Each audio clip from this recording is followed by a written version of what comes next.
Pagi. Oke, hari ini teman-teman semanggi semuanya kita mau bedah buku nih. Bukunya menarik sekali.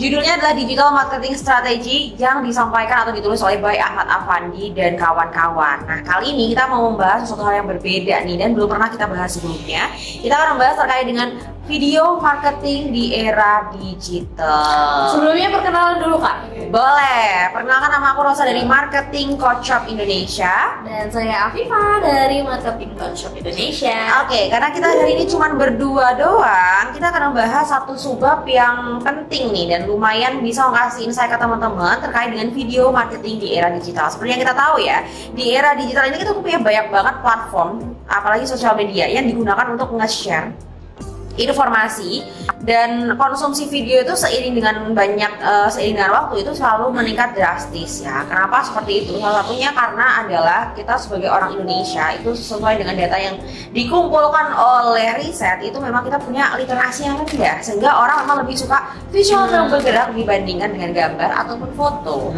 Nah, maka dari itu video marketing ini juga salah satu potensi yang besar yang bisa digunakan oleh para business owner, teman-teman yang memang mau meningkatkan bisnisnya lewat video gitu.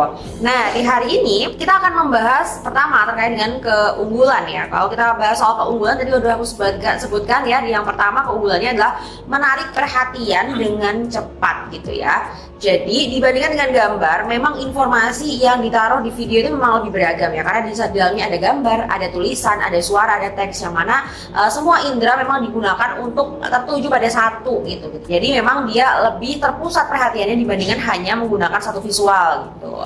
Nah, itu yang pertama. Yang kedua, memang kalau penggunaan video itu memudahkan penjelasan produk atau layanan. Untuk teman-teman yang business owner atau teman-teman yang sedang mengerjakan brand dan lain sebagainya, penggunaan video ini memang lebih advantage-nya lebih banyak dibandingkan dengan penggunaan gambar karena dia memang bisa menjelaskan produk secara lebih detail. Ada beberapa hal yang memang tidak bisa dijelaskan dengan gambar gitu. Misalnya tutorial tata cara itu kan nggak sebenarnya bisa dilakukan dengan gambar. Ketika menggunakan video pasti lebih mudah dipahami, lebih rinci lagi.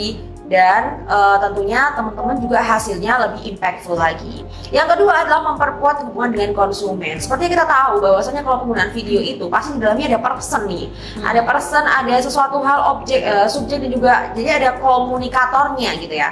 Komunikatornya bisa bermacam-macam. Nah, inilah yang kemudian bisa menimbulkan feedback dari audiens gitu ya.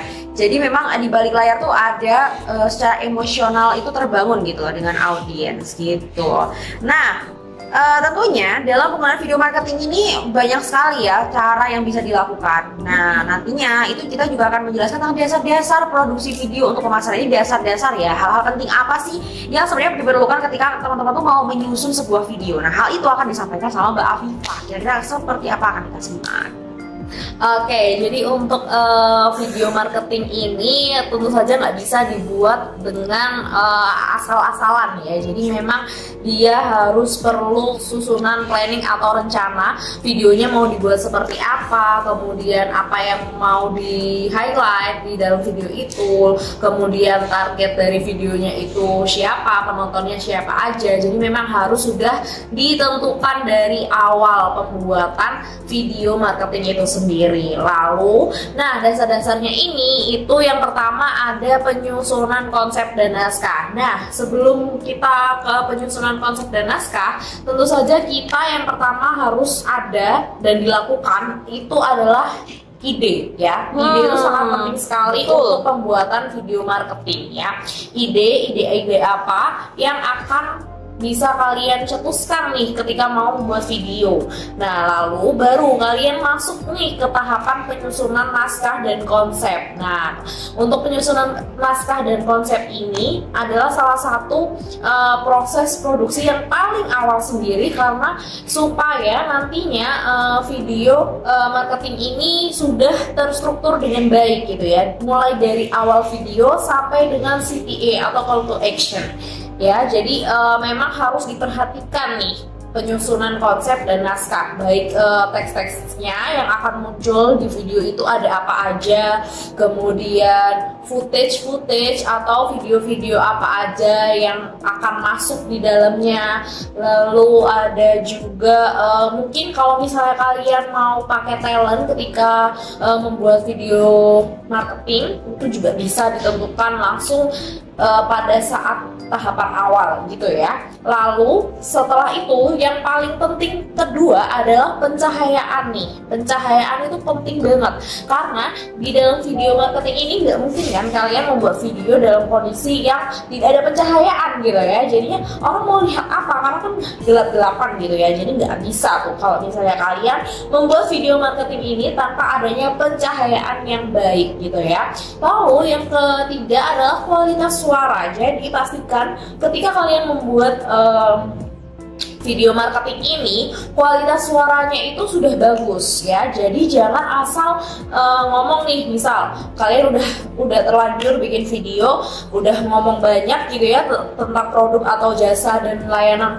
yang kalian provide gitu ya. Jadi tapi suaranya nggak ada ketika dilihat hasilnya gitu kan, berarti kan ada yang salah nih ketika penyetingannya kah, atau mungkin mic-nya nggak tepat kah, nah, seperti itu. Jadi memang harus sangat diperhatikan ya. Yang pertama tadi ada apa? Naskah. Kemudian yang kedua naskah atau brief ya, brief konten videonya.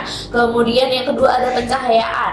Kemudian yang ketiga ada kualitas suara. Dan yang keempat adalah framing dan komposisi. Jadi untuk framing dan komposisi ini adalah tata letak teman-teman. Tata letak dari elemen di dalam bingkai video itu. Jadi kalau misalnya kalian bikin video marketing itu kan pasti banyak platform ya. Nah, di setiap platformnya ini pasti punya bingkainya sendiri-sendiri. Jadi kalau misalnya nih contohnya di Instagram, nah itu kan pasti ada yang namanya nama username, kemudian ada captionnya, kemudian di sisi sininya ada like, comment, share. Nah, yang seperti itu harus diperhatikan. Jadi kalian misal tidak bisa meletakkan teks di area-area yang saya sebutkan tadi. Jadi supaya tidak tertutup oleh tadi ya, kayak username, like, comment gitu biar nggak ketutup gitu. Jadi intinya seperti itu kurang lebihnya. Kemudian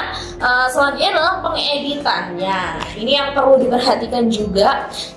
Selain framing dan komposisi itu ada pengeditan. Jadi pengeditan video ini kenapa kok harus diperhatikan ya, karena dia ini ya kayak satu kesatuan gitu, udah jadi satu video. Nah, editingnya gimana tuh kalau nggak diperhatikan?